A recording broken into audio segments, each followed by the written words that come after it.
तब यहाँ जैंग ये सुन के बहुत ज्यादा खुश हो जाता है कि उसके सामने 8 साल पहले का लेजेंड खड़ा है और आज वो उसे हरा के अपने आप को भी सबके सामने लेजेंड प्रूव कर सकता है, जिस वजह से वो फिर से खड़ा होके खान के ऊपर हमला कर देता है। पर वो उसे एक जोरदार लात मारता है जिसका एहसास तो जैंग को भी नहीं होता है, क्योंकि खान की किक जैंग के मुक्के से ज्यादा तेज होती है। क्या तुम ये देखना चाहते थे कि हम में से ताकतवर कौन है? पर तुम तो मेरे सामने खड़े होने के भी लायक नहीं हो। जब मैं तुम्हारी उम्र का था तब तो मैं तुम्हारे जैसे कई लोगों को एक ही बारी में उड़ा देता था और तुम बहुत ज्यादा लकी थे कि तुम उस टाइम पर पैदा नहीं हुए थे। तब खान जैंग के गले के ऊपर एक जोरदार मुक्का मारता है जिससे कि उसका बुरा हाल हो जाता है और हमें जैंग का बचपन दिखाया जाता है जहाँ पर वो फर्स्ट ग्रेड में होता है और कुछ बच्चे उसे अपने प्लेग्राउंड से दूर रहने के लिए कह रहे होते हैं क्योंकि उन्हें वो बिल्कुल पसंद नहीं होता है और दूसरा बच्चा उसकी माँ का मजाक उड़ाने लगता है। ये वो पहली बार था जब मैं वॉयलेंट हुआ था क्योंकि इन्होंने मेरे पेरेंट्स की इंसल्ट की थी और अपनी लाइन क्रॉस कर दी थी, जिस वजह से उस बच्चे की माँ ने मुझे बहुत ज्यादा डांटा था। पर उस बच्चे को देखकर मुझे एहसास हुआ कि अगर मैं अच्छे से लड़ूंगा तो मुझे कभी भी ऐसा फील नहीं होगा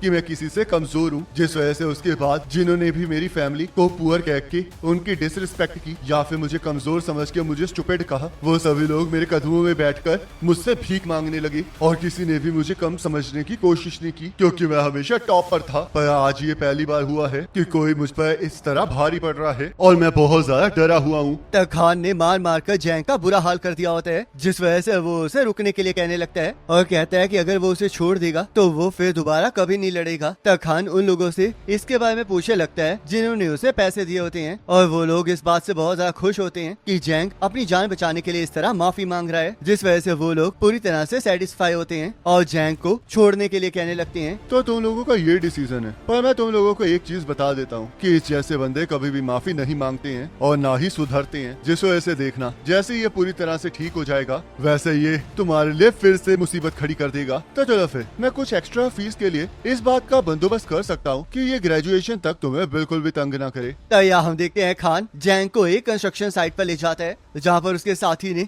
उसके हाथ को पकड़ रखा होता है और वो उसके ऊपर हमला कर रहा होता है। तो हम देखते हैं वो लोग अपने साथ ह्योंगजू को भी लाए होते हैं ताकि वो इसके बारे में किसी को कुछ भी ना बताए और साथ ही साथ वो लोग जैंग को चुप रहने के लिए कह रहे होते हैं और उसे समझा रहे होते हैं कि वो लोग उसे मारेंगे नहीं बल्कि सिर्फ उसका हाथ ही काटेंगे। आज से पहले मैंने और जैंग ने कभी बात नहीं की थी, पर उसके हायरार्की सिस्टम ने पिछले 3 सालों से मेरी जिंदगी को हेल बना रखा था, जिस वजह से मैं उससे नफरत करता था और दुआ करता था कि वो मर जाए क्योंकि उसने स्कूल को बहुत ज्यादा घटिया जगह बना दिया था। पर चाहे मैं जैंग से जितनी मर्जी नफरत करता हूँ पर मैं उसके साथ ऐसा होने नहीं दे सकता। तो हम देखते हैं जैसे ही खान जैंग के ऊपर हमला करने लगता है वैसे ही ह्योंगजू बीच में आ जाता है, जिस वजह से वो हमला उसे लगता है और उसके मुंह से खून निकलने लगता है। तो खान उससे पूछने लगता है कि आखिरकार वो क्या करना चाह रहा है और ह्योंगजू जैंग की तरफ से उससे माफी मांगने लगता है और उसे जैंग को छोड़ने के लिए कह रहा होता है। पर खान उसकी बातों को इग्नोर करके उसे साइड होने के लिए कहने लगता है, पर ह्योंगजू पीछे हटने का नाम ही नहीं ले रहा होता, जिस वजह से खान उसे थप्पड़ मारने लगता है और जैंग को समझ में नहीं आ रहा होता कि आखिरकार ह्योंगजू उसे बचाने की कोशिश क्यों कर रहा है क्योंकि वो लोग तो इतने करीब भी नहीं है। तब हम देखते हैं ह्योंगजू की हार्ट रेट बढ़ने लगती है, जिस वजह से उसकी स्मार्ट वॉच इसका सिग्नल हवाजिन को भेज देती है और हवाजिन के फोन पर आने लगता है कि उसका बच्चा मुसीबत में है। तब हवाजिन भी उस नोटिफिकेशन को देख लेता है और यहाँ खान ने ह्योंगजू का बुरा हाल कर दिया होता है। ये बंदा तो उस बंदे से भी ज्यादा टफ है जो कि खुद को नंबर 1 कहता है, क्योंकि ये तो 10 मिनट तक मार खाने के बावजूद भी टिका हुआ है। ओए बच्चे, आखिरकार तुम इसे क्यों बचा रहे हो? तुम्हें देखकर ही मैं बता सकता हूँ कि तुम स्कूल में बुली होते हो, तो क्या तुम इस बंदे से नफरत नहीं करते हो? मैं चाहे उससे नफरत करता हूँ पर फिर भी हमारी कुछ लिमिट्स होती हैं। क्यों, मैंने सही कहा ना मिस्टर हवाजिन? तब हम देखते हैं हवाजिन वहाँ पर आ गया होता है और वो बहुत ज्यादा गुस्से में होता है और ह्योंगजू से पूछने लगता है कि आखिरकार वहाँ पर चल क्या रहा है। इन्हें जैंग को मारने के पैसे मिले हैं और ये लोग गैंगस्टर्स हैं। तभी मैं सोचूं कि एक स्कूल के गैंग के अकॉर्डिंग तो ये कुछ ज्यादा ही बड़े लग रहे हैं, तो ये लोग गैंगस्टर्स हैं। तब एक बंदा हवाजिन के पास आ जाता है और उसे चाकू दिखा के वहाँ से जाने की धमकी देता है, जिस वजह से हम देखते हैं हवाजिन उसके चाकू वाले हाथ को तोड़ देता है और उसके मुंह को पकड़कर सीधा जमीन में दे मारता है। तो तुम सभी लोग गैंगस्टर्स हो, जिसका मतलब अब मैं तुम लोगों के ऊपर अपना गुस्सा निकाल सकता हूँ और क्योंकि तुम लोग स्टूडेंट्स नहीं हो तो मुझे तुम पर रहम खाने की भी कोई जरूरत नहीं है। तब हम देखते हैं जिस बंदे को हवाजिन ने मारा होता है उसका बुरा हाल हो गया होता है और वो खान की तरफ बढ़ने लगता है। तो तुम लोग पैसे देकर हायर किए गए हो और मैंने काफी बार सुना है कि कुछ गैंगस्टर्स हैं जो कि पैसे लेकर स्टूडेंट्स को मारते हैं। और क्या तुम्हें पता है कि मैं भी ऐसा ही सिमिलर सा काम करता हूँ, बस हम दोनों में डिफरेंस ये है कि मैं एक सिविल सर्वेंट हूँ और तुम लोग गुंडे। तब हवाजिन को लड़ते हुए देखकर खान को एहसास हो गया होता है कि वो किसी को मारने से पहले एक बार भी नहीं सोचने वाला, जिस वजह से उसे यकीन होता है कि हवाजिन एक बहुत बड़ी मुसीबत है और वो उसके साथ लड़ने के लिए चाकू को बाहर निकाल लेता है। अगर तुम चाकू के साथ लड़ोगे तो यह तुम्हारे लिए बिल्कुल भी अच्छा नहीं होगा, क्योंकि मैं इसे एक सिंपल लड़ाई की तरह रखना चाहता हूँ। पर अगर तुम मेरे ऊपर चाकू से हमला करोगे तो मैं इसे एक बैटल समझूंगा। तब खान हवाजिन के ऊपर हमला कर देता है, जिस वजह से हवाजिन भी उसके साथ लड़ने के लिए तैयार हो जाता है और उसके चाकू वाले हाथ को एकदम से पीछे की तरफ धकेल देता है, जिसे देखकर खान भी हैरान हो जाता है। आखिरकार ये क्या था? इसने तो मेरे हाथ को इस तरह पीछे की तरफ धकेला जैसे कि मैं कुछ भी नहीं हूँ, और लड़ने के लिए जो इसने स्टांस लिया है उसे भी मैं जानता हूँ, जिस वजह से मुझे एहसास हो गया है कि मैंने लड़ने के लिए गलत बंदे को चुन लिया है। मैंने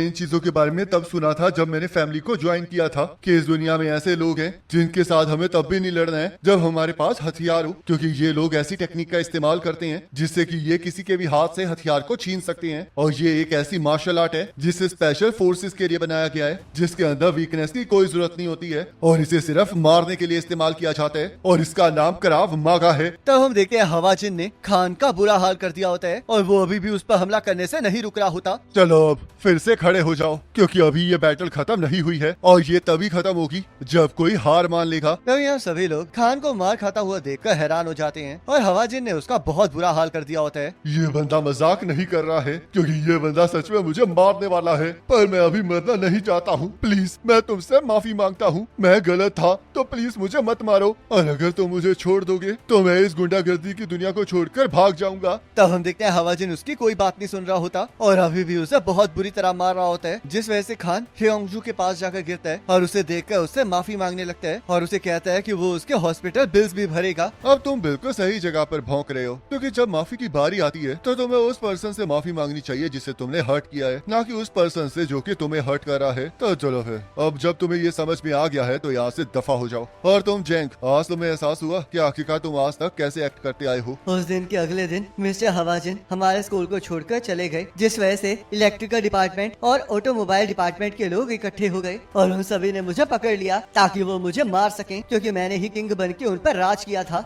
ली ह्योंगजू से कहने लगता है कि आज उसे बचाने कोई नहीं आने वाला है, पर तभी जैंग जिम के दरवाजे को लात मार के अंदर आ जाता है। सभी लोग यहाँ से दफा हो जाओ, क्योंकि अगर किसी ने भी मेरे दोस्त ह्योंगजू के ऊपर एक उंगली भी उठाई तो उसे मुझे जवाब देना पड़ेगा। तब हमें यहाँ पर मिनिस्ट्री ऑफ एजुकेशन की बिल्डिंग दिखाई जाती है, जहाँ पर सिक्योरिटी गार्ड ने एक लड़की को वहाँ पर रोक के उसके वहाँ आने का कारण पूछा होता है, जिस वजह से वो लड़की उसे बताती है कि उसे टीआरपीए की वार्डन के लिए चुना गया है। तो यहाँ दूसरी तरफ ली चो और उसके साथी जिम से बाहर आ जाते हैं और उन्हें लग रहा होता है कि जैंग इस तरह एक्टिंग इसलिए कर रहा है क्योंकि हवाजिन ने शायद उसे डराया है। और यहाँ जैंग ह्योंगजू के मुंह से टेप को हटा देता है, जिस वजह से ह्योंगजू जैंग को थैंक यू कहता है और सोचने लगता है कि क्या वो उसे अकेले मारना चाहते हैं। तब हमें पिछले दिन का सीन दिखाया जाता है। अब तुम्हें समझ में आया जैंग कि आखिरकार तुम अब तक किस तरह एक्ट कर रहे थे। तुम अपनी ताकत को कमजोर लोगों को क्रश करने और उनकी बेइज्जती करने में इस्तेमाल कर रहे थे, और तुमने उन्हें अपनी एक डिल्यूशनल हायरार्की में कैद कर लिया था, जिससे कि उनकी वो सेल्फ वर्थ भी खो जाए जो उनके पास है। और मुझे ये एहसास था कि जब तक तुम्हें एहसास नहीं होगा कि कमजोर होना कैसा होता है, तब तक तुम कुछ भी सीखने नहीं वाले हो। पर तुम सच में बहुत ज्यादा लकी रहे हो बच्चे, क्योंकि अगर उन गुंडों ने ऐसा नहीं किया होता तो मैं खुद तुम्हारे साथ ऐसा ही करता। और हाँ, तुम्हें तो एक और चीज का शुक्रिया अदा करना चाहिए कि ह्योंगजू बहुत ज्यादा अच्छे कैरेक्टर का है। 10 में से 9 लोग तुम्हें इस तरह मार खाता हुआ देखकर आराम से बैठे रहते और बहुत ज्यादा खुश होते, क्योंकि तुमने उनकी स्कूल की लाइफ हेल बना दी थी। पर इस सब के बावजूद भी ह्योंगजू ने तुम्हें बचाने के लिए अपने आप को खतरे में डाला। तो क्या तुम्हें लगता है कि अगर तुम उसकी जगह पर होते तो तुम ऐसा कर पाते? लोग स्ट्रेंथ के ऊपर मैयर नहीं किए जाते हैं, बल्कि उन्हें कैरेक्टर के बेसिस पर जज किया जाता है। और अगर तुम्हें अभी भी ये समझ में नहीं आ रहा है तो मैं तुम्हें फिर से लेसन सिखाने जरूर वापस आऊंगा। तो यहाँ ह्योंगजू को बचाने के बाद जैंग चुपचाप वहाँ से जाने लगता है, पर अचानक से वो फिर से रुक जाता है। मैं ये सब कुछ इस वजह से कहने वाला हूँ ताकि तुम मुझे गलत ना समझो, पर याद रखना कि मैंने तुम्हारी मदद इस वजह से नहीं की है क्योंकि उसने मुझे डराया था। बस मैंने तुम्हारी मदद इस वजह से की है क्योंकि कल तुम बहुत ज्यादा औसम थे।